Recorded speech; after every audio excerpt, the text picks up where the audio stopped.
Hello, আসসালামু আলাইকুম guys, কেমন আছেন সবাই? আশা করি সবাই আছেন অনেক ভালো। তো আল্লাহর রহমতে আমি অনেক ভালো আছি।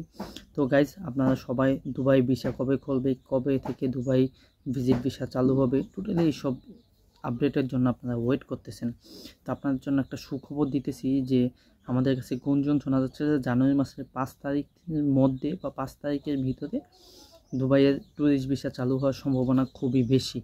ঠিক আছে, কারণ অবৈধ বৈধ হওয়ার জন্য সেপ্টেম্বর অক্টোবর এই 2 মাস তো দুবাই সরকার হচ্ছে যে সময় দিয়েছে, অনেকে হয়েছে অনেকে হয়নি। তো পরবর্তীতে নভেম্বর ডিসেম্বর এই 2 মাসও দিয়েছে।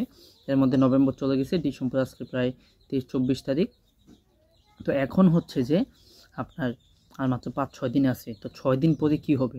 6 দিন পরে, 6 দিন মানে শেষ হতে না হতেই কিন্তু নতুন একটা ভিসা বা চালু করে দিয়েছে। সেটা হচ্ছে যে আপনারা শুনতে পাইছেন যে বাংলাদেশিদের জন্য দুবাই সরকার হচ্ছে যে যদি 1 মিলিয়ন দেরহাম থাকে, মানে 10 লক্ষ দেরহাম থাকে আপনার কাছে, তাহলে আপনি দুবাইয়ের 5 বছরের জন্য ওইখানের বাসিন্দার যে ভিসাটা ওইটা পেয়ে যাবেন। ঠিক আছে, তো এটা কিন্তু একটা বড় আপডেট বাংলাদেশিদের জন্য। তো ডিসেম্বর মাস শেষ না হতেই একটা আপডেট দিয়ে দিয়েছে।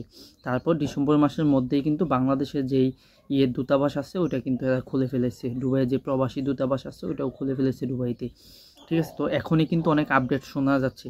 তো ইনশাল্লাহ আমরা অপেক্ষা করতেছি জানুয়ারির মধ্যেই ইনশাল্লাহ ভিজিট ভিসা বা ট্যুরিস্ট ভিসা, তারপরে স্টুডেন্ট ভিসা, লেবার ক্যাটাগরি যে সকল ভিসা, ওই সকল ভিসা চালু হওয়ার সম্ভাবনা খুবই বেশি। ঠিক আছে, আর হচ্ছে যে এখনও বর্তমানে ফ্রি জোন ভিসা খোলা আছে, তারপর হচ্ছে যে হাই প্রফেশন ভিসা খোলা আছে, ইনভেস্টর ভিসা খোলা আছে, কিছু কোম্পানির ভিসা খোলা আছে।